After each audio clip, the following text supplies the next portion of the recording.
All right, so as most people who know me know, everybody who was on my friends list on the many Facebook pages that I have had and abandoned and came back and recreated, I'm good for just completely going ghost from all social media and saying, I'm leaving and never returning, right? So this podcast is basically about the reasons why I left social media, and also the reason why I'm back this go round. And when I say social media, I mean specifically Facebook. I'm not on any of the other social medias as of yet. I don't tweet.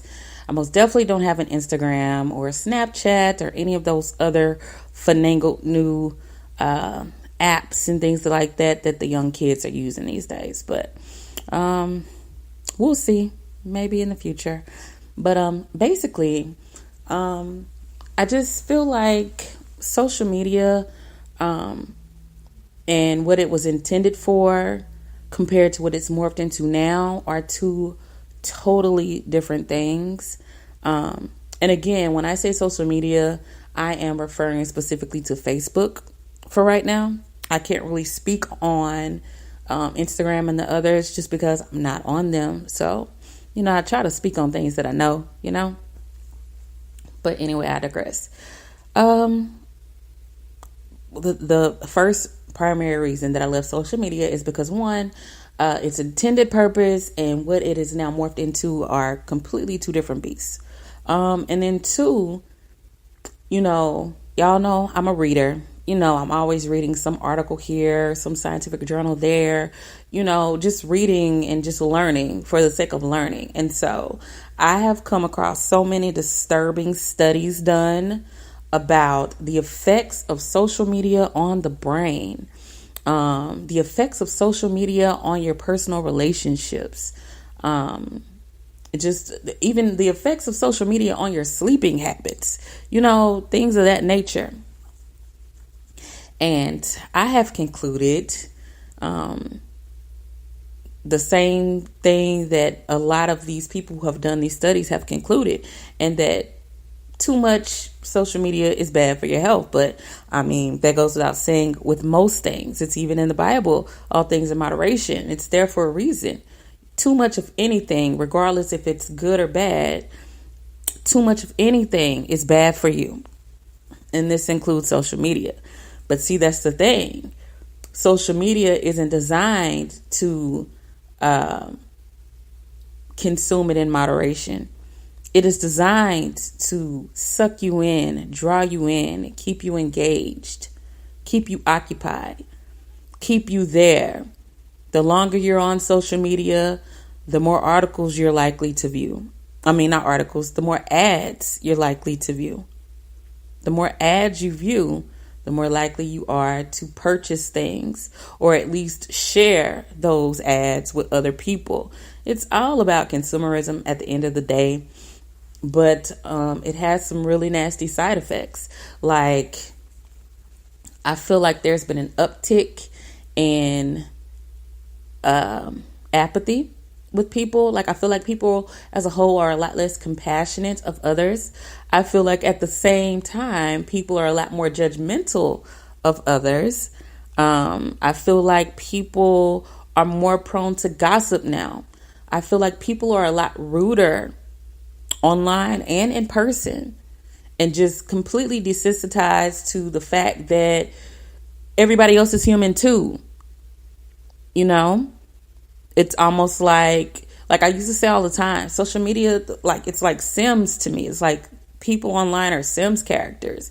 And that's a scary mindset to have, because once you dehumanize a person, you can do anything to them and not feel a bit of remorse or guilt about it. It could be something small, like talking crazy to them online. It could be something big, like doxing them. There was this recent thing where kids playing online games were doing this form of doxing where they would call in like a bomb threat or a terrorist threat to one of their opponents on the online video game and have SWAT, they call it, I guess, swatting, and they would have SWAT sent to these people's homes. And you know, the laws can be trigger happy these days. So you basically putting a person's life in jeopardy behind a fucking video game with no sense of compassion, no sense of remorse, nothing. And I feel like they also had that whole Sims character syndrome thing going, where it's like the internet separates you from this person and they no longer are human to you. They are a character. They are a cartoon. When you go offline, they cease to exist. You know? And so, like, those sorts of things scare me about not just social media, but just having an online presence in general and just being online frequently. And we all know that most of us spend most of our free time online, you know, even not so free time, while we're in traffic, while we're cooking dinner, while we're at work on a break, or depending on the type of job you have, while you're actually supposed to be working. We are on the internet. More specifically, 9 out of 10, we are on social media. Like I tell people all the time, like the last time I took a social media sabbatical, I ended up increasing my credit score by like 120, 130 points.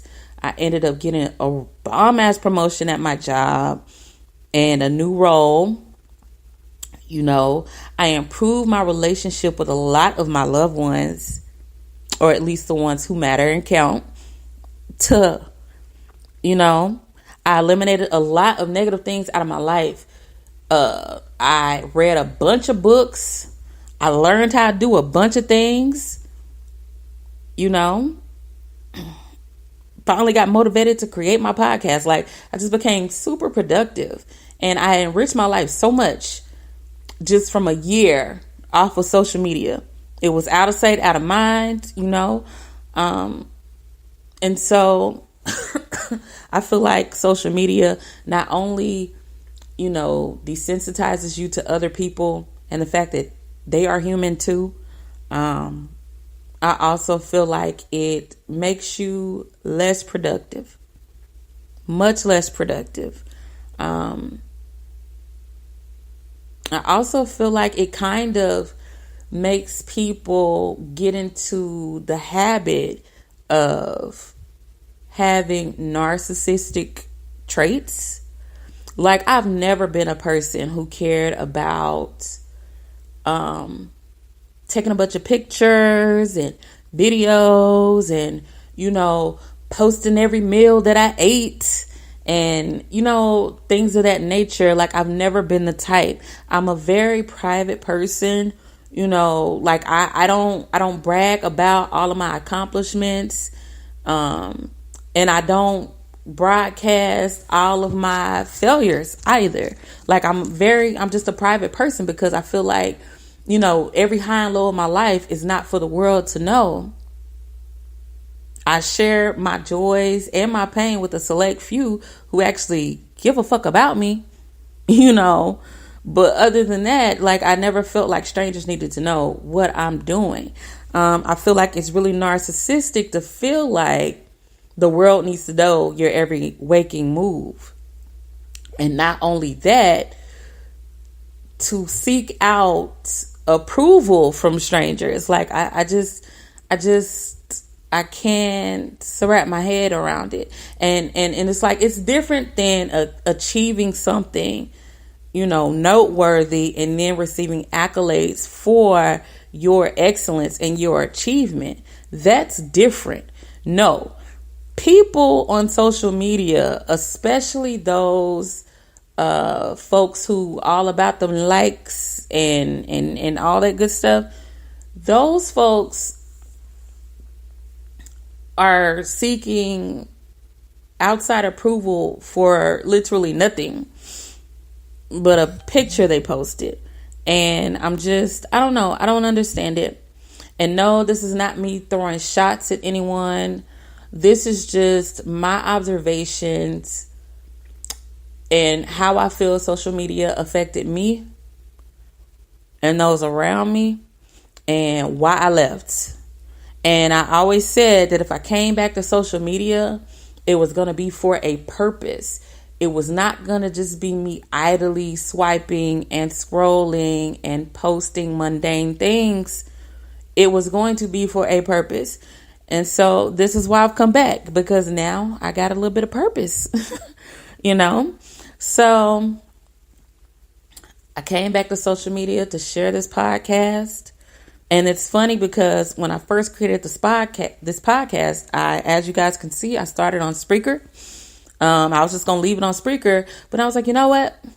I'm going to upload it to YouTube. So then I ended up making a YouTube page and uploading to YouTube because they made it so easy to do so. And it's like, yeah, that makes sense. I see a lot of podcasts posted to YouTube. And then I was like, well, you know what? I look real good, you know, going back to social media, because I basically have a platform there already. I have a bunch of people on my friends list. I used to keep them engaged with my little post and commentary.